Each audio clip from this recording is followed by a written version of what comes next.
hailed as the alliance that would reshape Nigeria's political future, the African Democratic Congress, ADC, became the unlikely home for former rivals, bringing together the heavyweights of the opposition.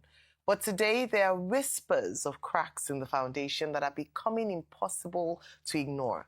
Joining us on the show to discuss whether the ADC can be a formidable force against the ruling All Progressives Congress APC is Dele Momodu, a chieftain of the ADC.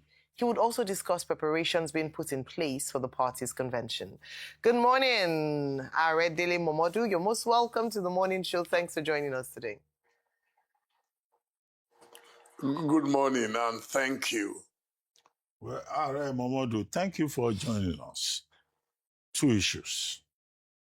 We know that the ADC is gradually emerging as the second most powerful, or perhaps the major opposition party, if you go by the numbers, in terms of persons that have joined the party. But there is concern about the convention that is coming.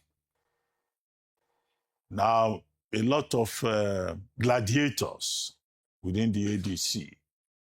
You have Waziri Adamawa, Atiku Abubakar, who seems to think that getting the presidential ticket will be like a birthright or a seniority right, considering the other gladiators.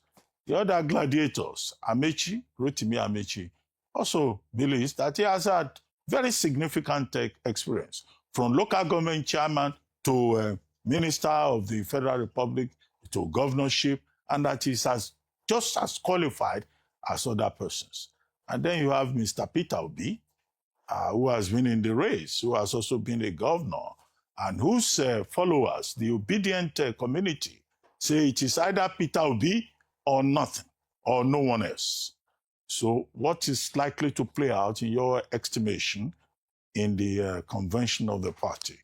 The second issue would then be this, your recent chief with Femi Fani-Kayode and Reno Omokri. I've tried to just stay away from, talking about it. But you are here now. We would like to know what the state of play is, because Reno Omokri was very specific that any other time you criticize President Bola Ahmed Tinubu, he will leave the ceasefire that he described, and he will come after you. Those two issues to start with. Okay.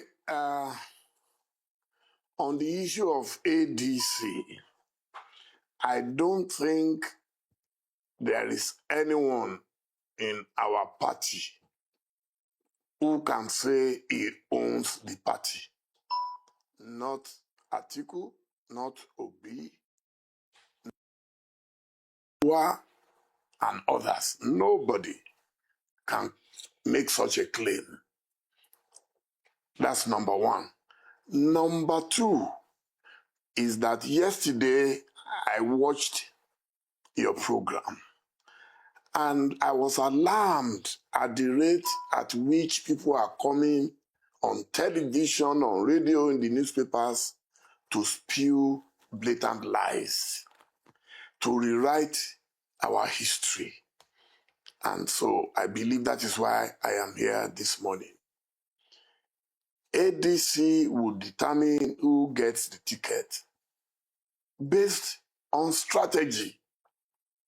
It won't be at the dictate of one man or woman. My advice to ADC is simple. Time is not on our side. I have attempted to contest twice, first in 2011 and then in 2023. And I know that the head of the elephant is not a child's play. So if we really want to compete against a candidate who is not going to be a regular candidate, you remember I gave the same warning in 2022 before things fell apart. We must come together immediately and take a decision. How? I don't know. And what is my prescription? We have in ADC today at least two of the leading contestants in the last election. So you do not need to reinvent the wheel. What it takes to win an election is not just the crowd, it's not just the noise, it's not just your ideas, it's not how brilliant you are. Go back to the drawing board and look at how Buhari captured power in 2015. I was a part of those who worked. At that time, I wasn't a member of APC. So go back and you will see that what it takes right now, Tinubu is so formidable that you are not just going to produce a candidate who can take him out. It doesn't work that way. And I will go around the world. You would remember that Joe Biden was removed from the race by the Democrats in America. Oh, he's too old. Oh, he's going senile. He's doing this. He's doing that. Then they brought Kamala. The Democrats brought Kamala. She raised a lot of money. I like that. A lot of us really like that. But at the end of the day, she could not defeat Donald Trump. Donald Trump, everything was said against him. He is this, he is that, and old age. But he was able to defeat Kamala. In Liberia,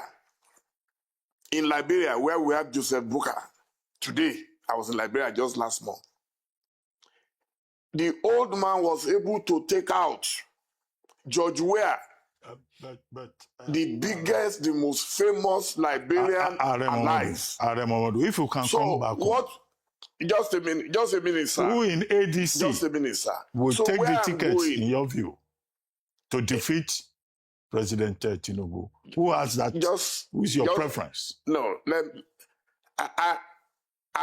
I have my preference, Atiku. That one, I never means what. Wait, but that's not where I'm going now.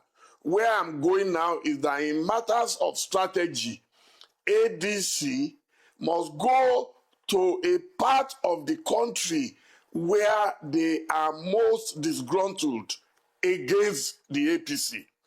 The people who worked for Tinubu to become president were partly the Buhari gang. Today, they are angry. They are disappointed that they've been abandoned. Nasiru El-Rufai is languishing somewhere in detention. Malami is being harassed up and down. So that team is waiting for ADC to capture. So when you go in that direction, you have Atiku, you have Tambuwa, you have El-Rufai, you have others. Let ADC go all out to capture. If you pick Atiku, it comes from the northeast, where APC currently has the vice president. APC has the vice president from the northeast. But I'm sure the northeast, which is a major catchment area, will be very happy to have a president for the first time, maybe since we had a prime minister from that region, Tafawa Balewa. Okay? So the APC currently has its chairman, and they've screened him, and he's going to come from Plateau, which is the north central. So what do you then do? And that is that's where you have a lot of Christians, because the three major factors that affect election, number one will be ethnicity, number two will be religion, number three will be a lot of cash. And when you look at all this, in terms of ethnicity, we're trying to save time. Your preference, I've seen that you are an Atiku man. So if you say you're an Atiku man, Oh, Peter Obi, there's no question about that. yeah, Yes. Peter Obi is also a very strong force. You mentioned two persons. So if he loses and the ticket goes to Atiku, are you concerned that he may decide to leave the party, ADC, and then reduce the strength of the party? Not personally standing for any candidate. You asked for my preference. I did not say it must be Atiku. You only asked for my preference. It's your analysis simple pointed logic towards Atiku. that today, no, there is Tambua there. I mentioned Tambua, Dr. Abati. I'm a scholar like you, and I don't just trade words without thinking. I told you it's going to be a race factor. I told you that. It's going to be about race. So definitely it must come from that direction. Tinubu, why would anybody worry to remove Tinubu? Is a southerner. He has already acquired all the governors in Southeast, virtually minus Professor Charles Soludo. He has acquired the entire South-South. So what would be the incentive for the North? Okay. To now support a new person when Tinubu has all the resources to just give them. And since they are not number one in the race, then even if they vote, they will fold their arms. Okay. Nobody is thinking about that. We think it's all about, I am formidable. And then in 2019, it was the same Atiku that presented Obi as running mate. And so what happened? They didn't win. But that gave him a good exposure. The reason I was mentioning all those countries, which now you say you don't have time, is that, look, Mahama probably would never have been president. If he was not vice president first. Your boss, your former boss, President Goodluck Jonathan, would probably have not been president if he was not vice president. So we must have this strategy of learning the rope. The most experienced politician you have in Nigeria today, administrator you have in Nigeria today, is Atiku. Okay. I hear your argument, sir. His network over time. Yes, sir. I hear your argument, sir, for your preferred candidates, that it would make political sense based on antecedents for him to be on the ticket of the ADC. But there are certain challenges that might be posed to his candidature. Number one is that what the South is saying is that we've only done 4 years. Ideally, 8 years, even though it's not constitutionally backed, but there's an unwritten rule around it. 8 years has gone to the North, 8 years to the South. And so if anyone would displace President Tinubu from the ADC, it should be a Southerner. And then the deputy, using your logic around vice, can then emerge later on as president. And that's also people are saying that perhaps a winning ticket for the ADC might very well be a Peter Obi-Kwankwaso coalition based on their following, the Kwankwasia movement, the Obedient movement, and Atiku should be more the statesman, you know, in the interests of the party. That if you're going to have any chance at the polls, he might want to consider that. What do you have to say about that? My dear sister, let's stop promoting this fallacy. Number one, there has never been a time the North did 8 years, the South did 8 years, the North did 8 years. This is a new strategy by those who cannot compete. Obasanjo did 8 years, after which Yar'Adua did 3 years. So who fought at that time? Did anyone fight?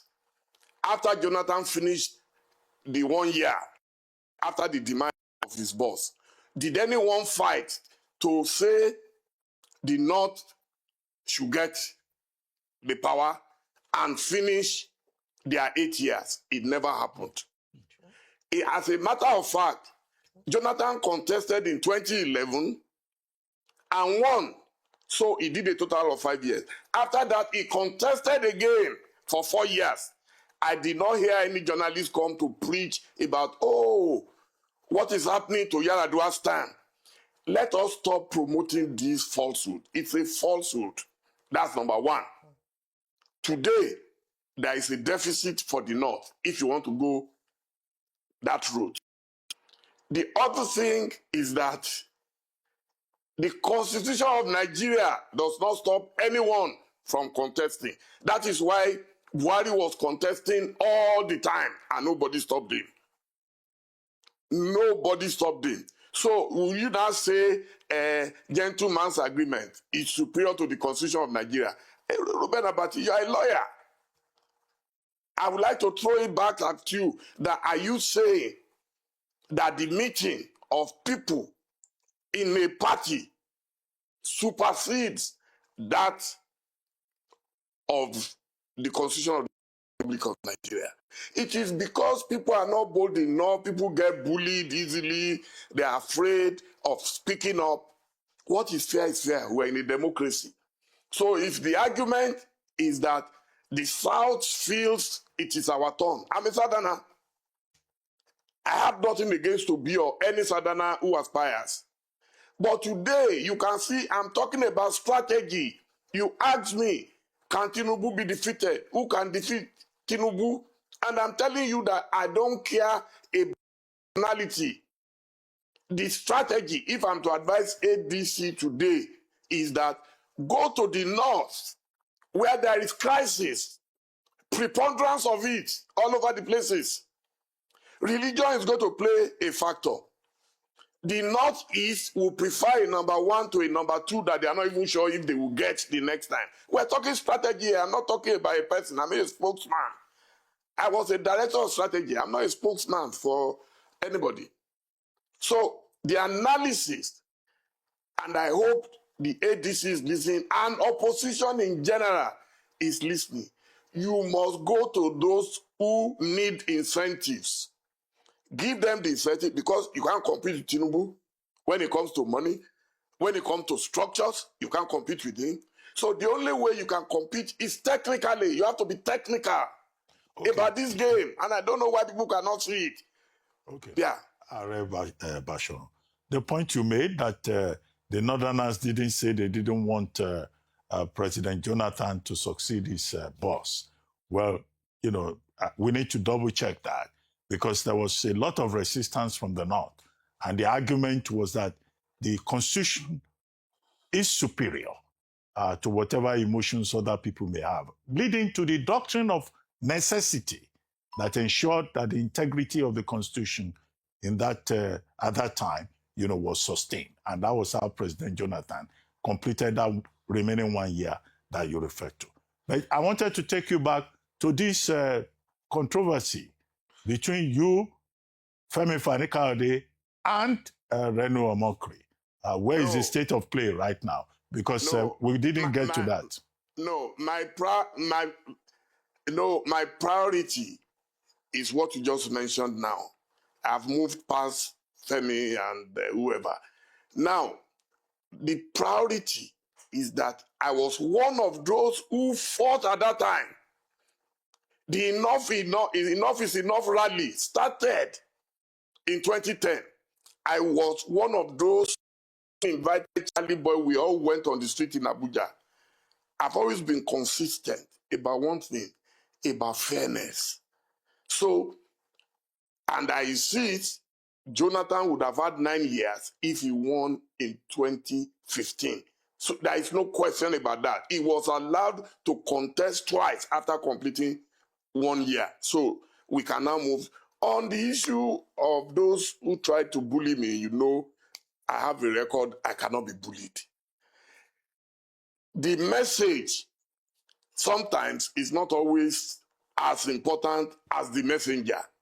So people have intervened and they've told, I must give credit to Femi, you know, for his maturity in talking to the Attorney General of Ondo State, Kayode Ajulo, who is our Aburo, and he stepped in. So that is over. It's all settled. Okay, that's good to hear. Now let's get back to politics. Now, since you talked about focusing as a strategic direction to focus on the North, if you were going to advise the opposition, we had in the news earlier this week conversations around Rabiu Musa Kwankwaso possibly going to the ADC. In the event that he does go to the ADC, would that be a more viable candidate with regards to, if you consider his popularity with his Kwankwasia movement, to an Atiku Abubakar? In your estimation, what do you think? No, it's going to be a rehash of what happened in the past. I said it, you don't have to reinvent the wheel. You have two people who contested in the last election and did very well, almost neck to neck.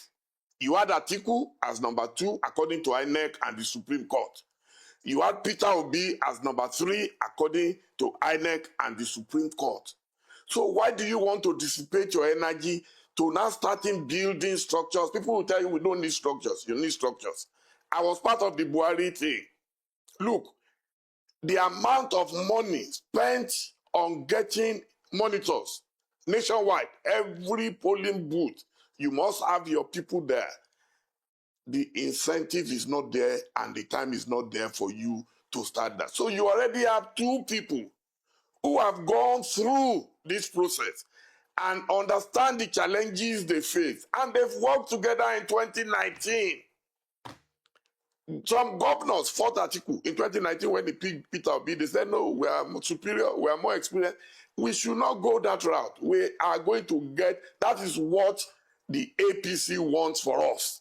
For us to be doing all this staccato, we are searching for. There is nothing to search for at this stage. There is no time for that. If you ask my opinion, yes, sir, you already have two of them. Let them go ahead and let all the others. Kwankwaso, you can have a kind of shadow cabinet to promise everybody what they will get. That is the only way. To face a Tinubu with all these governors, and we're still talking plenty to Renchi. All right. No problem. Well, it will be on record that I spoke. Well, the record has been established. Thank you so very much, Are Dele Momodu, for your time with us this morning. I believe that has been quite a strategic conversation, and those who have ears, let them hear. Thank